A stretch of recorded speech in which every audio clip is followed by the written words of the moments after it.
I've spoken to so many people today here at the festival, and it occurred to me the first time in my life that I don't speak Lithuanian. And then I thought, why would I? Actually, what really just occurred to me as I was preparing to stand up in front of you, not entirely sure what I was going to do, being given an hour to talk to you here today. Well, I really started to think about why am I here? Hey, Virus. Not just why am I here as a person, not in an existential sense, but actually why am I here with an hour slot in Vilnius at the Pavilion? And it's definitely not because of my work. Because what I know for a fact, apart from the few people scattered out here in the immediate vicinity who I've met before, no one in this room, in this pavilion, knows anything about me. And again, I don't mean that in an existentialist way. I mean literally, you definitely don't know my work. Because people in England don't know my work. So if people in England don't know anything about my poetry, then there is no chance whatsoever that anyone in Vilnius knows about my poetry. They're smarter here. They're smarter here. They might know. They might. Yeah. I'm definitely sure they don't.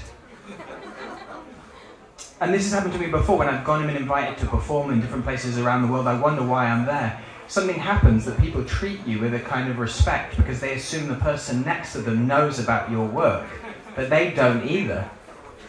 So by virtue of your presence, people take you seriously. I once did a reading in Mexico, and it was the first time I'd ever left Europe for poetry, and after the reading, there was a queue of people to get me to sign the books. They definitely didn't know who I was, so they were queuing because I was there. So there's lots of ways to try and respond to that reality that you don't know me. And the one that occurred to me first is that maybe I should use this hour trying to get to know you. And then I thought, well, what is the best part of a literary festival? What is the part of a literary festival that everyone loves the most? More than the writers, more than the readings, more than the discussions. And that is the Q&A. Who does not love a good Q&A? It's the best. So I thought, why not do an hour-long Q&A? Any questions? How are you? I'm super well. That's my English answer. Anyone else? Hands up. Any questions for me? Anything? How are you really? I'm a bit sad. Thank you. Why? I don't want to say. Thank you. What do you like about performing? What do I like about performing? It makes me feel that I'm actually existing because of the nerves and the pain and the stress I put myself through doing Q&As, which is the complete antagonistic opposite of the writing process, which is completely lonely. And if you write well, you lose time and you feel hollow. And if you don't write well, you hate yourself. Thank you.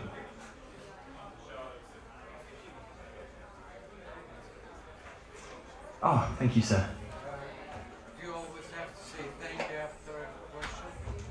I don't have to, but what I like about English manners is that while people think it's some straight-laced literal engagement, I actually see it as some acknowledged menacing fakery that my country has created as a way of accidentally apologizing for rapacious colonization, which I have mixed feelings about. Thank you.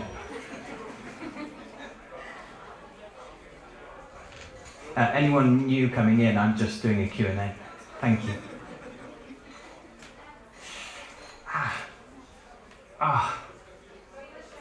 Sorry. Oh, I've got pain in my back. Ow. Oh my God, that is really painful.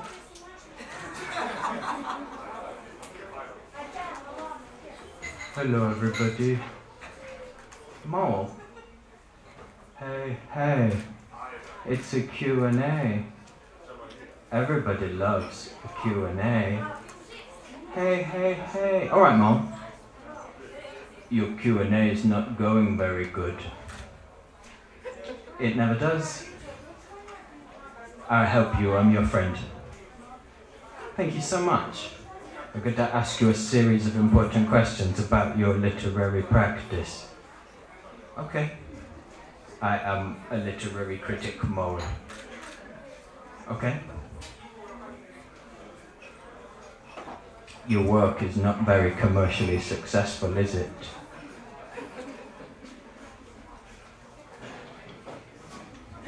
It's not so much of a question, it's more of a statement.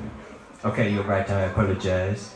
I will ask you the same thing as a question. Why do you think your work is not very commercially successful? I don't know. I really don't know. I think because I don't know why I write, so I can't seem to connect with the contemporary zeitgeist, you know, in England. Do you think it's because instead of doing readings, you do stupid performances? No. I think people like my performances. I don't think people really like readings. They do. People love readings. They definitely concentrate the whole time and don't think of their shopping lists. They love it when maybe you write like a teenage diary of your feelings in line breaks because they can relate to that. So have you ever thought about doing that? It's not really my thing. I've got another idea. How about you do like a rap with no music and publish that, and that also be very popular.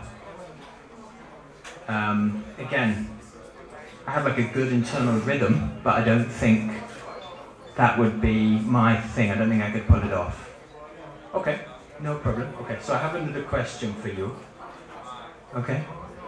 What do you know about Lithuania? Because I'm Lithuanian. Are you? No, not really. Just trying to be popular here in the hometown. What's up, Vilnius? I tell you what, how about I ask if anyone's got any questions for me? Any questions for the mole? Where are you from? Lithuania, thank you. With your accent, doesn't sound like Lithuania. Yeah, it's just there's something wrong with your ears. I can relate because I am very short of sight. What are you doing for fun? Oh, what do I do for fun? I like to dig. I like to stay underground, both metaphorically and literally. Thank you. Any other questions? I'll take one more question.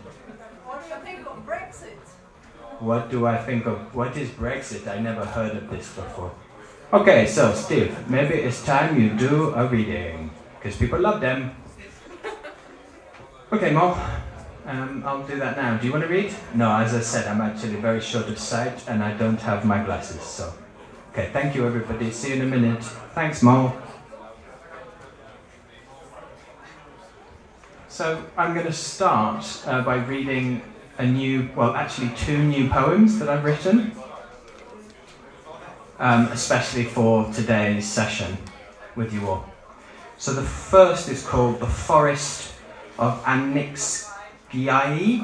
I made that word up on the flight over. The Forest of Anniksgiai. Anniksgiai, I think is how you pronounce it. The mountains are steep, the hills are bald. Who does your beauty believe in old fashion? Where has your pride gone? Where your wind blows calm when the leaves of the white forest chattered and the old pines were brining strawberries? Question mark. Where are your birds, birds, birds? Listen to every chatter you hear. Where are your beasts, animals, beasts? Where are the caves, bonfires, and caves of beasts? All gone. Only on the bare field some pine colours left. We knit, twig, and shove. The sun bakes useless area. I made this using Google Translate, sorry. in what I am worried about, as if the palace was broken, burnt, like a city collapsing in a puddle, like a hair of a ruffle in a carpet. It goes on, it goes on. So I have another new poem that I've written just for this occasion, and it's called Stuffed. One day by the dumpster I saw an abandoned stuffed bird. I saw it and forgot, but it didn't forget me, it even began to stalk me. Wherever and whenever I would go, to whomever I would meet, I saw the ragged bird. At first I pretended not to see it. Let it show itself. What do I care? It neither chirps nor pecks at me, but eventually it grew rude, appearing not only in public places, among students, listeners, pedestrians, but showing up amongst friends, perching even on my loved ones' heads. So I tried to make nice, asking, "What are you doing here and what do you want?" But the stuffed thing just squatted there, silent, and my father, on whose head it eventually perched, only looked at me inquiringly. "Dad," I whispered, "there's a bird on your head." But he just waved his hand, you know, big deal. From that time on, I began to see the stuffed creature in my dreams. No escape, I hardly slept, I barely ate, I barely was, and I would keep seeing it, always frozen in the same pose, mute, frayed, though it began to seem to me that it was smiling. The stuffed bird was mocking me, so I finally snatched it up and threw it with all my strength on the wall, at the wall, only it turned out that it wasn't the wall, but a mirror. That was the first time I saw a bird fly in a mirror.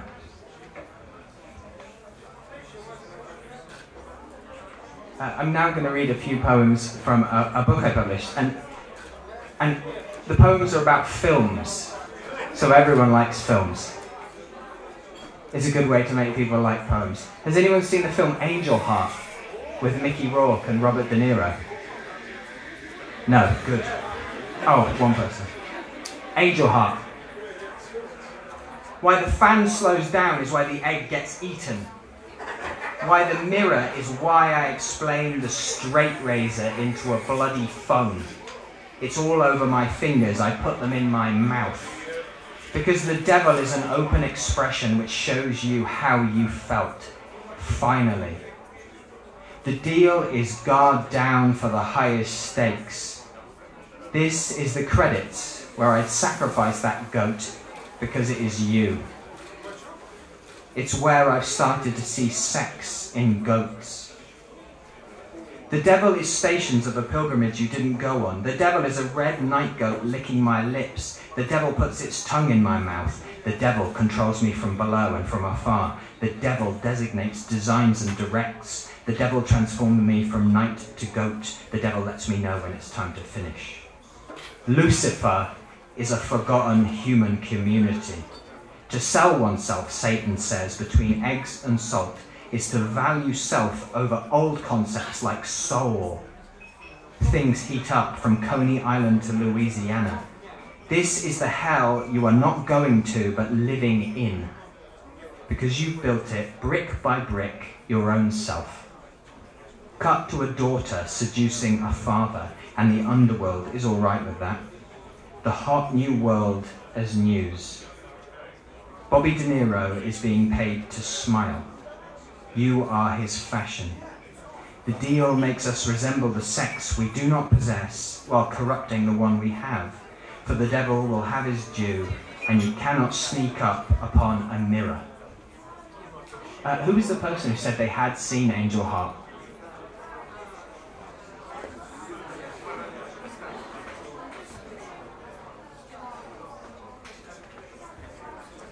Has anyone seen the film The Devils by Ken Russell?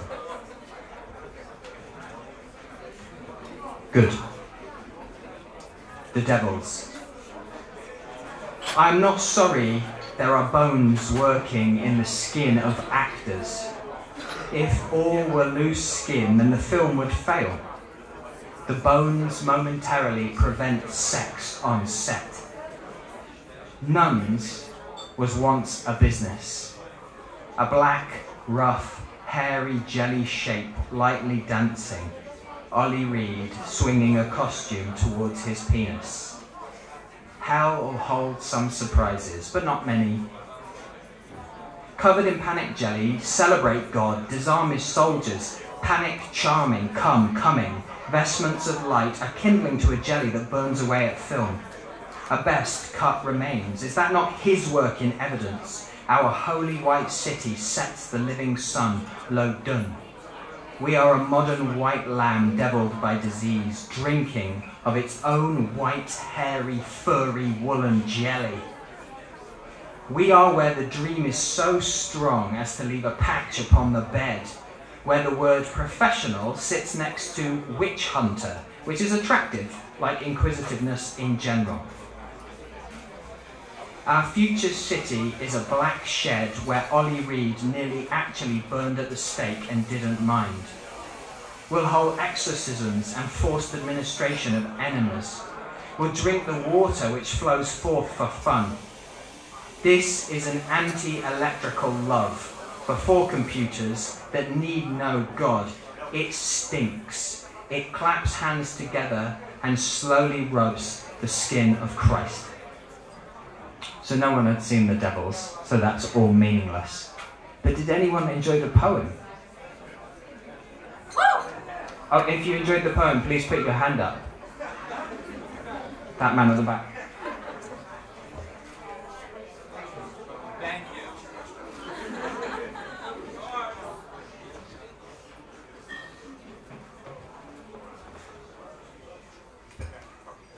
Has anyone seen Silence of the Lambs? Yes. That's a shame. No, it's a perfect. I haven't seen.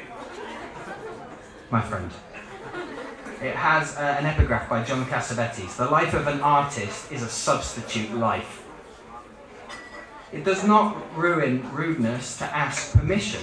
Permission is not the pleasure.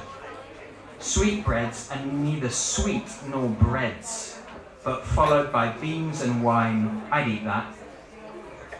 If you served it, I'd eat it. Knifed, eat up. Hannibal the Cannibal articulates hell of your own making where spit is honey. Eat up, eating the screen of a phone, jealous of cellmates who get to celebrate, squeaking, throwing ejaculate. Clarice moves in a palm, then turns, her shades of bright colour, her smell of elegant fingers, a solution. Clarice's face provocation, able to remember the specifics of her scent, her hair of fire and streaked bruises. Hannibal's view of heaven is muzzled. In the interim, a fat chance bird with buffalo bill, smacked hard, endorphin, sewing, bathtub run. Being extremely evil suits him.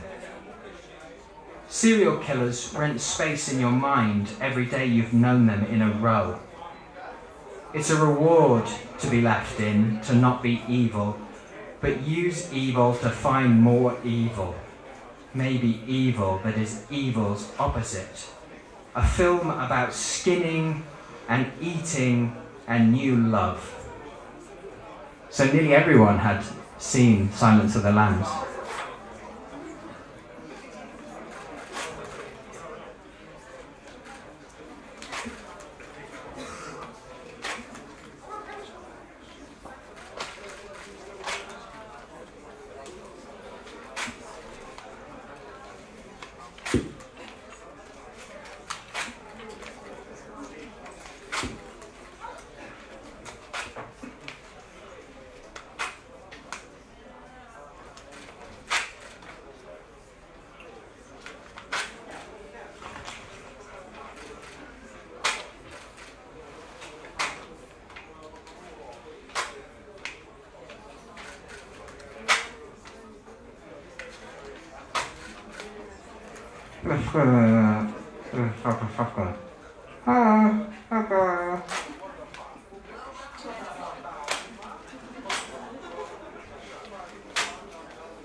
Cool, so we're going to have a poetry film now, because I think people don't really listen at readings. I thought I'd put in some stuff where you can actually read, and you don't have to listen to me. So maybe, Justina, you could release. Yeah. So this is my nickname in Austria, and this was made in 2016, and it lasts 7 minutes and 30 seconds. So obviously, like with all readings, you can play whenever you like, Justina. You can leave at any point, but it's worth staying, because I won't be talking. But I'll be back in 7 minutes and 30 seconds.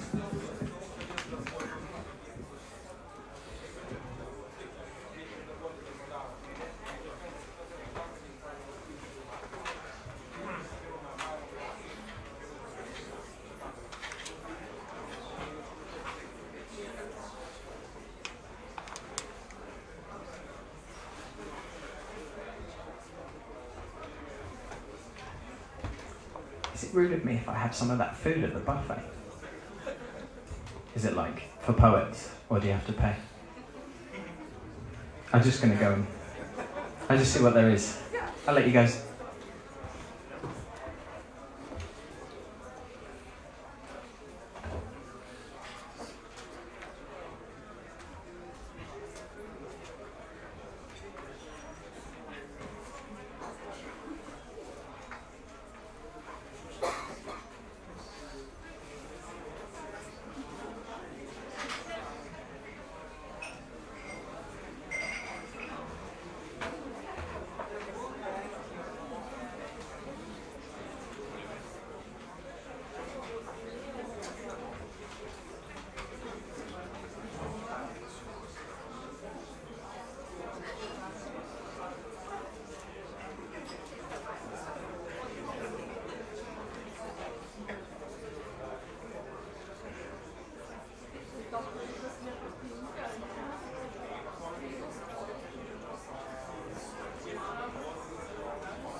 you cover it again for me, please, just here?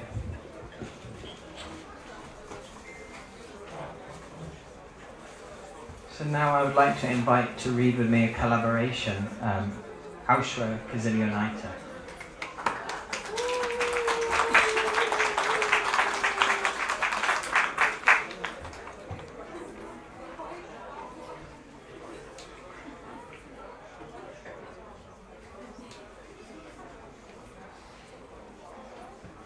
It's called I'm Picking Heads of People. Sometimes, in my dreams, I am picking strawberries. I am picking heads of people. Sometimes in your dreams you're picking up strawberries. You're picking heads for people who might have left them behind by the road or in a fridge. I am picking books from shelves, words from books, and putting them with lemon into my mouth, into my dreams, into my poem, into my vagina, into empty streets, into an empty street. You're putting books on shelves. Bibles, novels, instructional manuals, no poetry collections. Pictures in books, pictures of human mud into your mouth, into my dreams, into your poems, into my vagina, into streets thronged with heads, into people dull with streets. Sometimes, in my dreams, I am picking heads of people and putting them into my mouth with mud. Sometimes in your dreams you're picking ants like people and putting them into your mouth with blood. Sometimes I am picking juicy strawberries while reading, while writing, while loving, while having sex. Sometimes you're licking green strawberries while feeding, while reading, while hating, while having no sex if you're lucky. Sometimes I am standing in strawberry fields, farm fields, in huge farm fields, in Orwellian farm fields. Sometimes you're sitting in Piliers Street and the people take you as homeless. They return to farm their fields, in small farm fields, in Burgessian farm fields. And I'm just watching, just laughing, just being bored, just without any good or bad reason, without any reason. And you're just being, just crying, just being excitable, anxious, bored, violent, rude, just, without affectation or reason, without any reason, like the metal in the earth. Sometimes I'm almost feeling it. Brexit. Sometimes you're almost feeling a word that I won't use. The only interesting feature is the way the exit part has become productive, acting like a suffix which is unusual, and that the word has become onomatopoeic. While I'm reading, I hear that I don't belong to this text. While you're writing, you hear that you don't belong and decide to walk. Sometimes someone is hunting my gaze with angry dogs, with fucking little dogs, with love and care, with all that shit. I am hunting with your geese, with hungry dogs, with little dogs who fuck, so I can sell their puppies, with love and care and clean up all their shite. While I'm writing a poem, I hear a cute inner voice saying, go out, you stupid bitch! While you're writing a novel, you sense an awful outer voice whispering, stay in, you beautiful male dog. In the breeder's world, a male dog is simply called a dog. While having sex, I hear crowds shouting and yelling, you took our jobs! While giving birth, I hear crowds crying and smiling. You want a job? Some of them have little cute posters in their hands with pink hearts for dogs. All of them have big, fat placards upon their heads with real hearts purple, vascular, and pumped. It's so sweet, it's so cute, it's so what the fuck. They're so strange, they're so curious. It's so an acronym parents like to text their well-mannered teenagers frequently. What the fun? Sometimes in my dreams, I'm picking heads of people.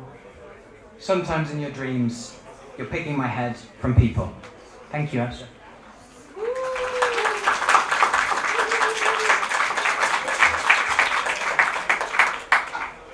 Okay, so now I'm going to read some Lithuanian names from an English mouth in the sound poetry tradition.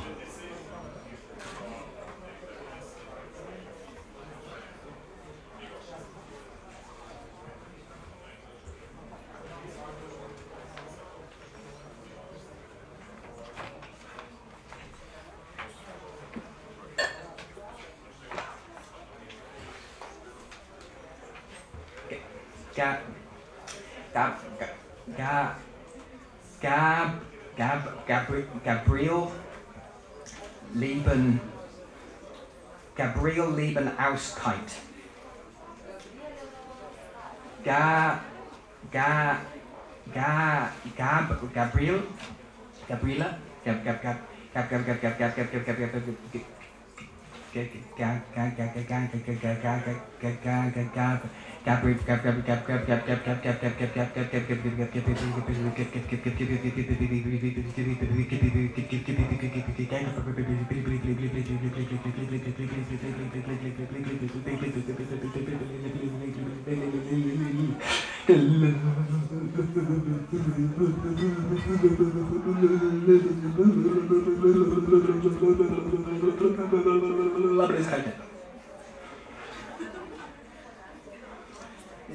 Zigimantas Kerdicus.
Remus, actually. It's pronounced Remus.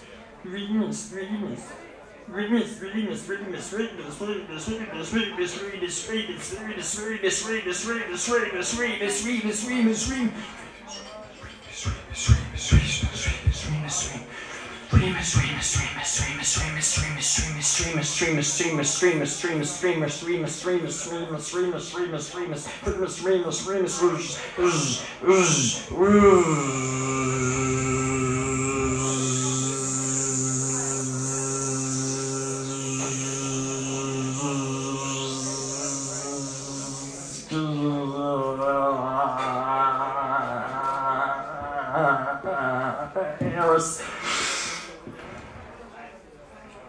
Dovil Bagdonaita. Dovil Bagdonaita. Dovila Bago Don I Tay. Dovila Bagon O I Tay. Dovila Bagon on I Tay. Dovila Bagon on I Tay. Dovil Bagodonaitai. Dovila Bagodonaitai. Dovil Bagodonaitai. Dovil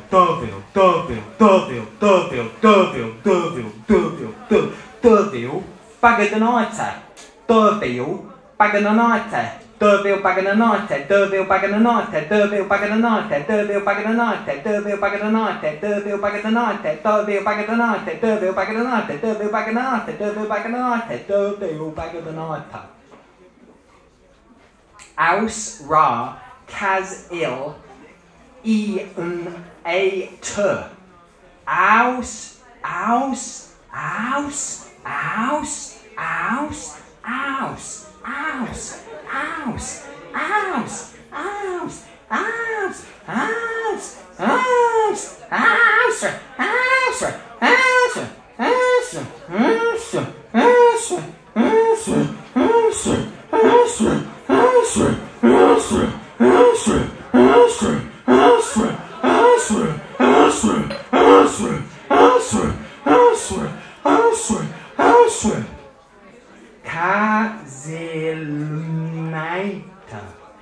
As il